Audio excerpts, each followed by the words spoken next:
जैसे ही सूरज क्षितिज के नीचे डूबता है, प्राचीन बरगद के पेड़ से लंबी छायाएं रामू एक बुजुर्ग भिखारी को गले लगाती हैं। उसके सामने एक छोटी प्लेट में रोटी का एक टुकड़ा उसकी दिन भर की थोड़ी कमाई को दर्शाता है, जो उसकी भूख की एक स्पष्ट तस्वीर है। रामू अपने हाथों को जोड़ता है। उसकी नजरें धुंधले होते आकाश की ओर उठती हैं। उसके होठों पर एक खामोश प्रार्थना बन रही है।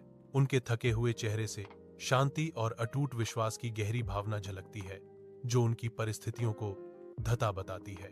वह स्वर्ग से फुसफुसाता है, हे भगवान, तुम्हें मुझे अमीर बनाने की जरूरत नहीं है, लेकिन कृपया मेरे दिल को कभी बुरा मत बनने देना। उनकी प्रार्थना हवा में लटकी हुई है, जो बढ़ते गोधूली के बीच उनकी शुद्ध आत्मा का एक वसीयतनामा है।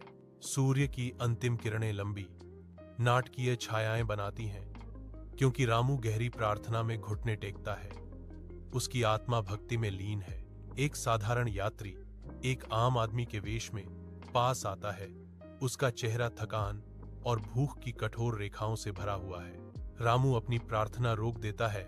उसका अपना पेट गुड़गुड़ा रहा है, क्योंकि यात्री गिड़गिड़ाता है, मेरे बेटे, मुझे बहुत भूख लगी है, क्या तुम मुझे कुछ खाने को दे सकते हो? बिना किसी हिचकिचाहट के रामू अपनी आधी खाई हुई रोटी तोड़कर एक गहरे उदारता के भाव से अजनबी को देता है। यात्री की आंखें आश्चर्य से चौड़ी हो गईं। उसने पूछा, तुम खुद भूखे हो, फिर भी तुमने साझा किया, क्यों? रामू मुस्कुराता है। उसका दिल भर आता है। जैसे ही वह जवाब देता है, मैं जानता हूं कि भूख कितनी मुश्किल हो सकती है। अगर मैं साझा कर सकूं तो मेरा दिल अमीर हो जाता है। प्राचीन बरगद के नीचे शाम पत्तों से छनकर आती है, जबकि यात्री से एक शानदार रोशनी निकलती है, जिसकी तीव्रता बढ़ती जा रही है। यात्री एक दिव्य अलौकिक रूप में बदल जाता है और रामू विस्मय से देखता है। उसका चेहरा सदमे और आश्चर्य का मिश्रण है। दिव्य उपस्थिति हवा में शांत शक्ति भर देती है।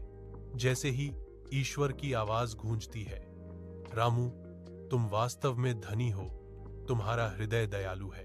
उस दिन से रामू का जीवन बदल जाता है और उसे हमेशा एक समृद्ध हृदय वाला व्यक्ति के रूप में सम्मानित किया जाता है, जो शांतिपूर्ण प्रेरणा का विकिरण करता है।